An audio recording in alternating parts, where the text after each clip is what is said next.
Hello good morning students. Science with S के sir के इस यूट्यूब चैनल पर आप लोगों का फिर से स्वागत है। अपन लास्ट टाइम कोलिगेटिव प्रॉपर्टीज़ पढ़ रहे थे और कोलिगेटिव प्रॉपर्टीज़ में अपन ने 3 प्रॉपर्टीज़ पढ़ ली थी और अपना लास्ट टॉपिक कोलिगेटिव प्रॉपर्टीज़ का बाकी था, प्रासरण एवं प्रासरण दाब, ओस्मोसिस एवं ओस्मोटिक प्रेशर। चलो आज देखते हैं ओस्मोसिस एंड ओस्मोटिक प्रेशर। देखो सबसे पहले अपन समझते हैं ओस्मोसिस को, मतलब प्रासरण को, कि प्रासरण की जो क्रिया है वो क्या होती है। सबसे पहले ये देखते हैं कि प्रासरण की क्रिया क्या होती है, देखना एक बार। मान लो अपने कोई एक बीकर लेते हैं और उसमें अपन बीच में एक सेमी परमेबल मेम्ब्रेन या इसको अपन बोल सकते हैं अर्धपारगम्य झिल्ली, अर्धपारगम्य झिल्ली के द्वारा अपन इनमें 2 विलयन भरते हैं और दोनों विलयनों को पृथक पृथक करते हैं अर्धपारगम्य झिल्ली के द्वारा। एक बीकर लेते हैं और उस बीकर के अंदर अपन 2 विलयन भरते हैं अलग अलग सांद्रता के, और उन दोनों विलयनों को अपन एक सेमी परमेबल मेम्ब्रेन या अर्धपारगम्य झिल्ली के द्वारा इनको पृथक कर लेते हैं। अब देखो प्रासरण क्या होता है, देखना कि अपन ने क्या किया कि एक बीकर लिया और एक बीकर के अंदर अपन ने 2 विलयन लिए और दोनों विलयनों को अपन ने एक अर्धपारगम्य झिल्ली के द्वारा पृथक कर लिया। ठीक है, अब देखो ये जो दोनों विलयन है इनमें से एक विलयन ऐसा होगा जिसकी सांद्रता कम होगी, जिसको हम बोल सकते हैं निम्न सांद्रता का विलयन। ठीक है, एक विलयन अपना ऐसा होगा जिसकी सांद्रता दूसरे की तुलना में क्या होगी, उच्च होगी, तो ये हो गया उच्च सांद्रता का या अधिक सांद्रता का विलयन। ठीक है, अब देखो प्रासरण क्या होता है कि वह प्रक्रम जिसमें निम्न सांद्रता वाले विलयन से उच्च सांद्रता वाले विलयन की ओर विलायक के कण अर्धपारगम्य झिल्ली से होकर गुजरते हैं, तो उस प्रोसेस को अपन क्या बोलते हैं, प्रासरण। क्या बोलते हैं, प्रासरण। दोबारा सुनना कि ऐसा प्रक्रम जिसमें निम्न सांद्रता वाले विलयन से उच्च सांद्रता वाले विलयन की ओर विलायक के कण, किसके कण, विलायक के अणु या कण अर्धपारगम्य झिल्ली से होकर गुजरते हैं, तो उस प्रोसेस को अपन क्या बोलते हैं, ओस्मोसिस या प्रासरण। क्या बोलते हैं, प्रासरण। समझ में आ गई होगी बात कि वह प्रक्रम जिसमें निम्न सांद्रता वाले विलयन से उच्च सांद्रता वाले विलयन की ओर विलायक के अणु अर्धपारगम्य झिल्ली से होकर गुजरते हैं, तो इस प्रोसेस को क्या बोलते हैं, प्रासरण बोलते हैं। क्या बोलते हैं, प्रासरण। अब देखो प्रासरण के बाद प्रासरण दाब, दूसरी क्या है, ओस्मोटिक प्रेशर। तो ओस्मोटिक प्रेशर क्या होगा कि वह बाह्य दाब, कौन सा दाब, बाह्य दाब, वह बाह्य दाब जो विलायक के अणुओं को अर्धपारगम्य झिल्ली से होकर, ये जो गुजर रहे हैं ना विलायक के अणु अर्धपारगम्य झिल्ली से निम्न सांद्रता वाले विलयन से उस सांद्रता वाले विलयन की ओर, तो वह बाह्य दाब जो विलायक के अणुओं को के प्रासरण को रोकता है, क्या करता है, रोकता है, और उसके तल में साम्य अवस्था स्थापित करता है। क्या स्थापित करता है, साम्य स्थापित करता है। उस प्रोसेस को अपन क्या बोलते हैं, प्रासरण दाब। कि प्रासरण दाब क्या हुआ कि वह बाह्य बल, कौन सा, बाह्य बल जो अर्धपारगम्य झिल्ली से होकर जो विलायक के अणु गुजर रहे हैं उनको रोकने के लिए आवश्यक होता है, उसे अपन क्या कहते हैं, प्रासरण दाब। और ये जो प्रासरण दाब है वो इस पूरे तल के अंदर साम्य स्थापित करने के काम में भी आता है।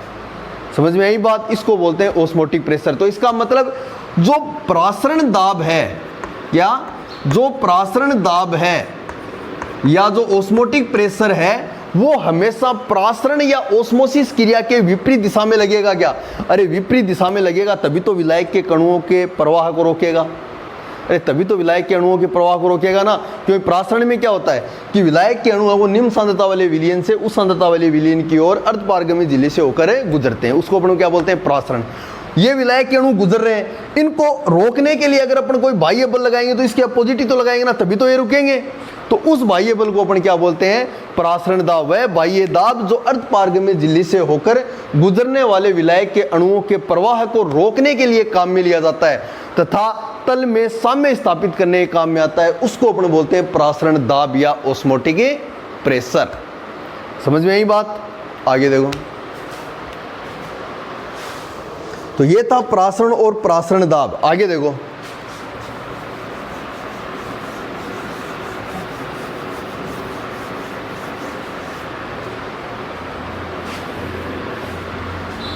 प्रासरण दाब के नियम क्या पढ़ेंगे अभी, प्रासरण दाब के नियम।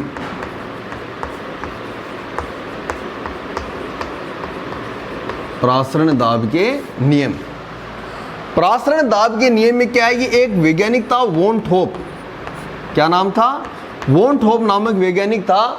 उसने जो गैस के जो नियम थे, गैस के जो नियम थे उन नियमों को इस वॉन थोप वैज्ञानिक ने विलियन पर लागू किया। किस पर लागू किया, विलियन पर लागू किया। अपन 11th क्लास के अंदर अपन पढ़ते हैं बॉयल्स का नियम, चार्ल्स का नियम, ये जो नियम पढ़ते हैं ना, ये नियम क्या थे, ये सभी नियम गैस के ऊपर लागू होते हैं और उन नियमों को वॉन थोप ने विलियन के ऊपर लागू किया। समझ में आई बात? और कौन कौन से नियम नाम दिए, पहला उसने दिया जैसे वॉन थोप, पहला क्या दिया,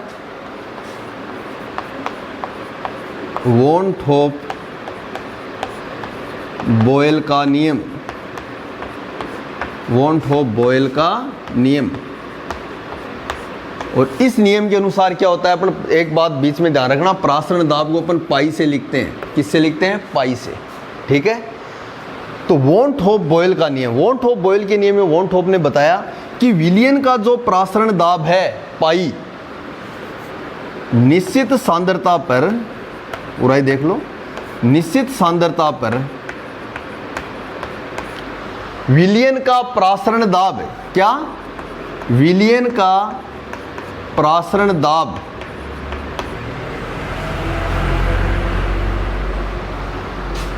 विलियन की सांद्रता के समानुपाती होता है। तो वॉन थोप बॉयल के नियम के अनुसार क्या है कि किसी विलियन की निश्चित सांद्रता नहीं आएगी,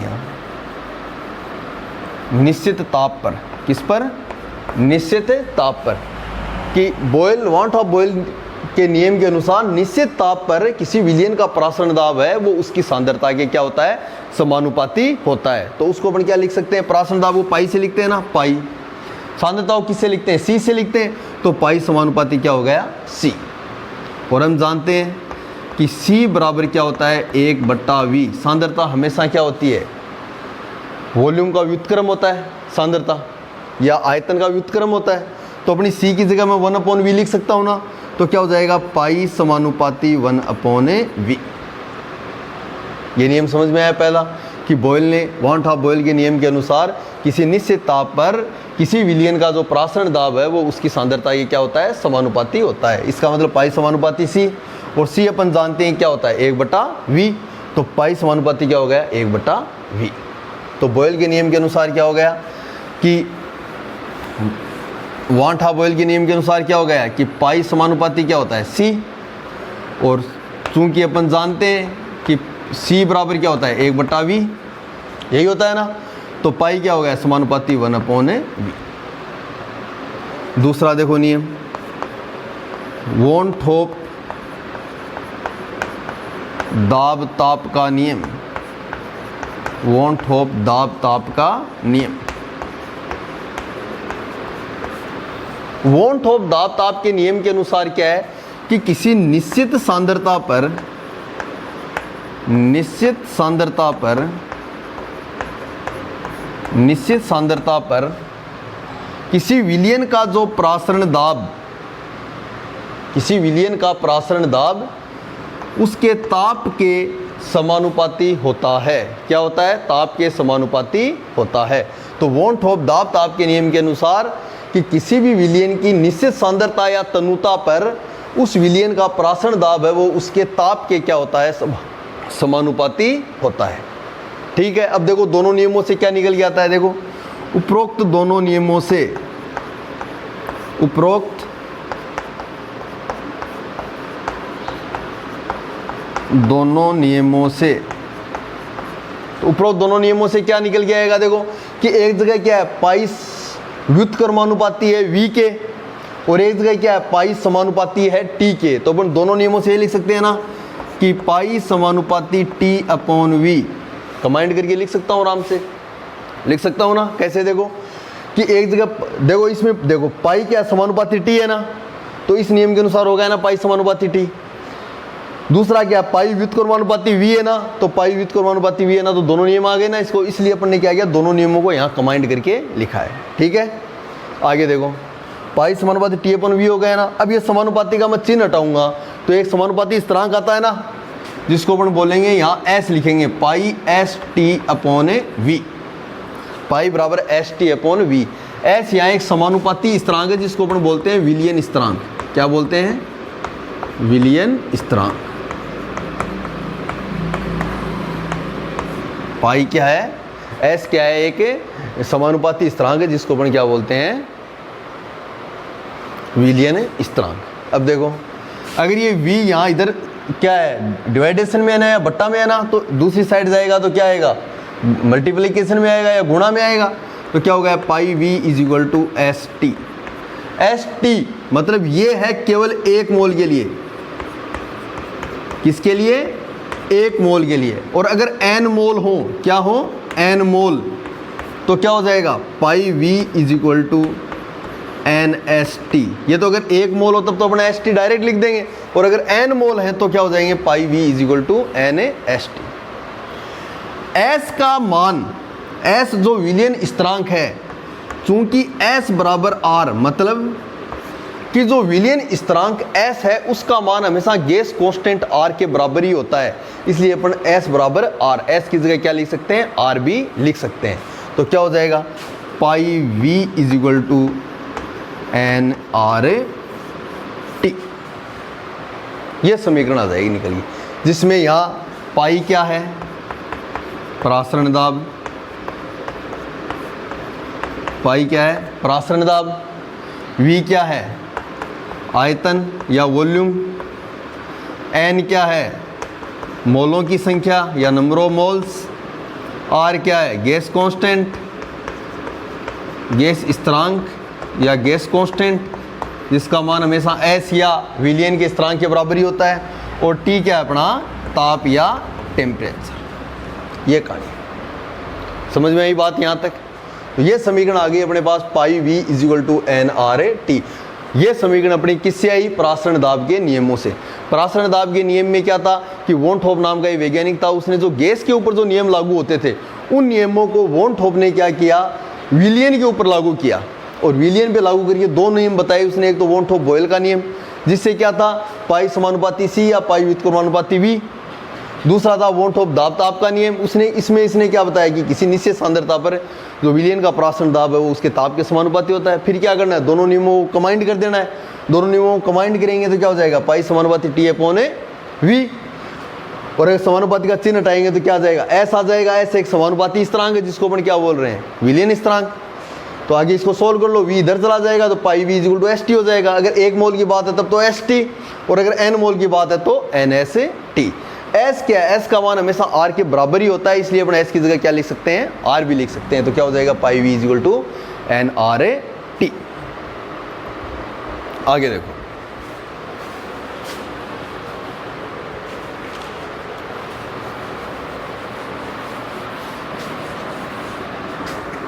अपने पास जो लास्ट समीकरण है, वो लास्ट समीकरण क्या आ गई अपने पास, P v is equal to N R T. ये ध्यान रखना,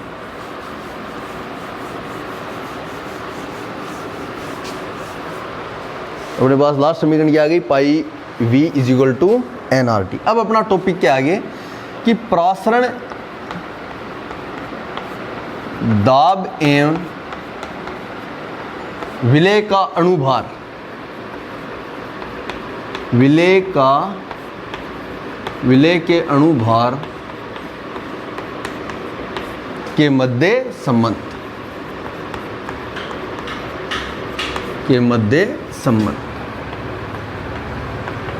अरे अपन जो भी कोलिगेटिव प्रॉपर्टी पढ़ते हैं तो उसमें लास्ट में जो कोलिगेटिव प्रॉपर्टी पढ़ रहे हैं उसमें और विलेय के अणुभार में ही तो संबंध स्थापित करते हैं ना, ताकि अपने पास एक ऐसी समीकरण आ जाए जिससे अपन विलेय का अणुभार निकाल सके।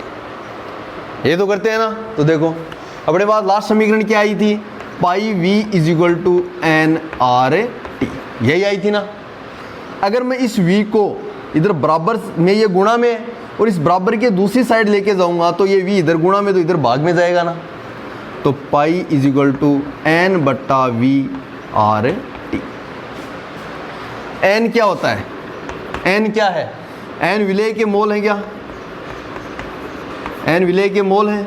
और विलेय के मोल को अपन किससे लिखते हैं, डब्ल्यू बी बट्टा एम ए बी, यही तो लिखते हैं ना विलेय के मोल, विलेय की ग्राम्य मात्रा बटा विलेय का मोलर द्रव्यमान या विलेय का अणुभार। तो यहाँ लिख देंगे अपन। तो क्या हो जाएगा, P is equal to W B upon M B V R T. ये समीकरण आ गई ना। अब इस समीकरण से अपन क्या एम बी का मान निकाल सकते हैं ना। यहाँ से एम बी का मान कैसे निकालेंगे, देखो तो एम बी या विलेय का अणुभार बराबर क्या हो जाएगा, ये विलेय का अणुभार इधर भाग में था, बराबर की उधर जाएगा तो वापस गुणा में आ जाएगा। पाई इधर गुणा में, मैं इसको इधर लेके आऊँ तो क्या आ जाएगा, भाग में आ जाएगा ना। तो क्या हो जाएगा, W B upon P V R T. इस समीकरण की सहायता से अपन किसी भी विलयन में उपस्थित विलेय के अणुभार की गणना कर सकते हैं। यह था अपना लास्ट कोलिगेटिव प्रॉपर्टी या लास्ट अणुसंख्यक गुणधर्म प्रासरण दाब। समझ में आ गई होगी। इस समीकरण से भी अपने न्यूमेरिकल बन सकते हैं, यहाँ से भी न्यूमेरिकल बन सकते हैं ना। कैसे बन सकते हैं कि अगर एम बी का मान पूछ ले, विलेय का अणु ग्राम्य मात्रा दे दे, प्रासरण दाब दे दे, आयतन दे दे, आर और टी का मान दे दे, तो हम आराम से निकाल सकते हैं। और क्वेश्चन पुटअप भी होता है यहाँ से, ठीक है। तो ये था अपना प्रासरण दाब। एक छोटा सा टॉपिक और है, वो देखो एक बार।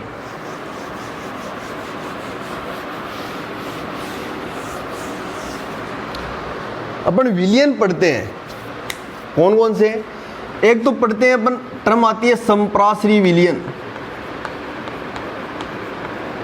संप्रासरी विलयन। एक टर्म आती है अपने पास अतिप्रासरी विलयन, अतिप्रासरी विलयन, अतिप्रासरी विलयन। और एक टर्म अपने पास आती है संप्रासरी विलयन, अतिप्रासरी विलयन और अल्पप्रासरी विलयन, अल्पप्रासरी विलयन।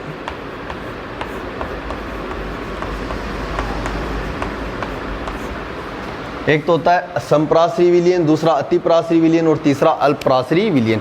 इनको अपन एक छोटे से वही डायग्राम जो अपने प्रासरण और प्रासरण दाब को समझने के लिए बनाया था वही बना लेते हैं। उससे अपने को पता चल जाएगी ये तीनों टर्म से क्या होती हैं। देखना, ये अपने वही भी कर लिया, दो विलयन लिए और दोनों विलयन को किससे पृथक कर दिया, अर्धपारगम्य झिल्ली से।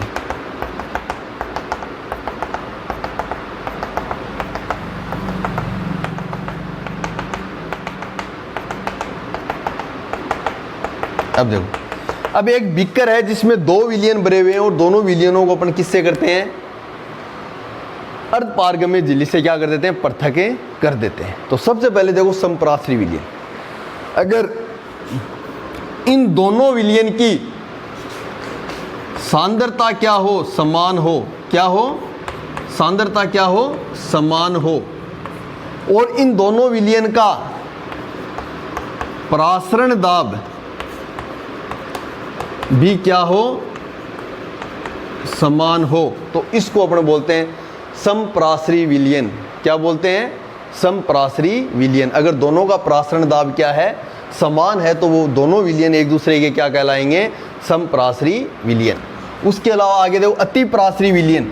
यदि इन दोनों विलयन में एक विलयन, मान लो इस विलयन का प्रासरण दाब क्या है, अधिक है, और इस विलयन का प्रासरण दाब क्या है, कम है, तो ये अधिक प्राशन दाब वाला विलयन है, वो इस विलयन की तुलना में क्या कहलाएगा? अति प्रासरी विलयन कहलाएगा। तीसरा है अपने पास अल्प प्रासरी विलयन। अब देखो, ये कम प्राशन दाब वाला विलयन ये है और अधिक प्राशन दाब वाला विलयन ये है। तो ये जो कम प्राशन दाब वाला विलयन है, ये अधिक वाले की तुलना में क्या कहलाएगा? अल्प प्रासरी विलयन कहलाएगा। तो ये है सम प्रासरी विलयन, अति प्रासरी विलयन और अल्प प्रासरी विलयन। यहाँ अपना टॉपिक खत्म होता है अणुसंख्यक गुणधर्म। अणुसंख्यक गुणधर्म में अपने सबसे पहले वाष्प दाब में अवनमन पढ़ा था या लोअरिंग इन वेपर प्रेशर पढ़ा था। उसके बाद क्वथनांक में उन्नयन मतलब इलेवेशन इन बॉइलिंग पॉइंट, और तीसरा अपन ने पढ़ा था हिमांक में अवनमन या लोअरिंग इन फ्रीजिंग पॉइंट, और चौथा पढ़ा अपन ने ऑस्मोटिक प्रेशर या प्रासरण दाब। ये होता है अणुसंख्यक गुणधर्म वाला टॉपिक कंप्लीट। आगे अपन देखेंगे वांट हाफ गुणांक के सहगुणन, वांट हाफ गुणांक वाला टॉपिक अपन क्या करेंगे? कल स्टार्ट करेंगे। धन्यवाद।